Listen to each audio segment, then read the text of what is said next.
Quick one today on an important aspect of our viral issue.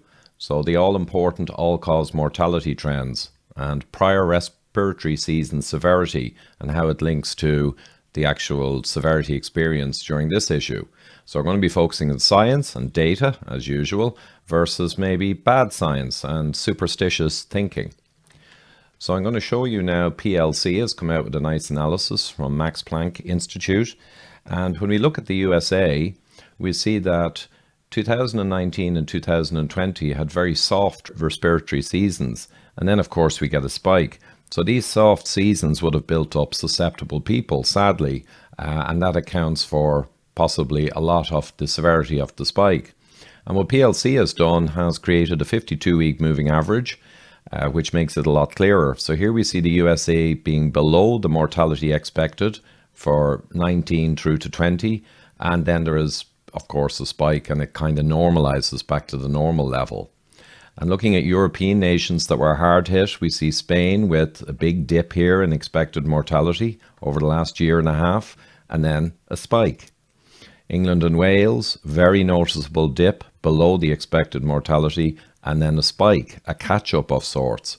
Here's Scotland, very notable also, spike following a long period of below the average mortality line. Netherlands, same thing. Sweden, same thing, right? Spike following a low period in expected mortality.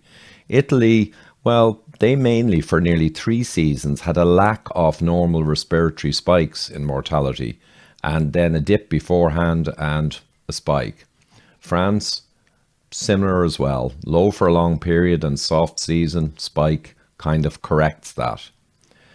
Now, here's some less affected countries, and we see a kind of a more flattened line of expected mortality, no trends in Finland, and again, not much happening then during this issue. Germany, very similar. Back in 18, they had a significant amount, none in 17, and a long flat period, no real spike. Estonia, similar, nothing happening for this issue. Hungary, couple of bad years, above average mortality, nothing happening for this issue. Iceland pretty much matches up, dip, spike. Israel, again, normal mortality in the past few years, not much going on, not much going on now.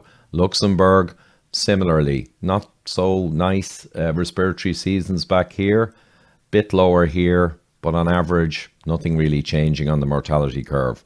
Lithuania, similar. Norway, similar, flat. Portugal, similar again.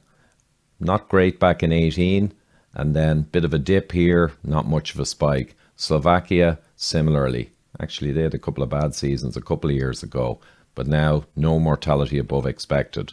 So the summary is basically that this data should be looked at, should be thought about, and just looking at all of Europe, my earlier analysis, July the 3rd, we have 2018 winter season was 140,000 excess deaths, right? You can see that integrated from these humps for these age groups.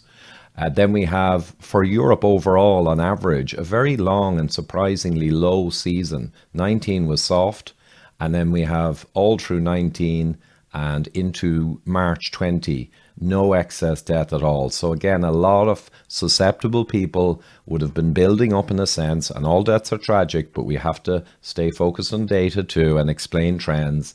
And then we have, in March, April, quite a short, sharp spike, as we've seen from this issue, around 170,000 excess deaths in 2020, and it's pretty much gone and faded now. The season's waned in Europe, the deaths are down really low, and we have it on average not massively different than 2018.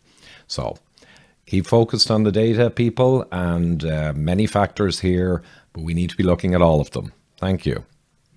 Thanks for tuning in, guys. If you're watching on YouTube, you can see my subscribe button in the middle of the screen, and go to extratimemovie.com to see our fascinating new documentary on stopping and reversing heart disease.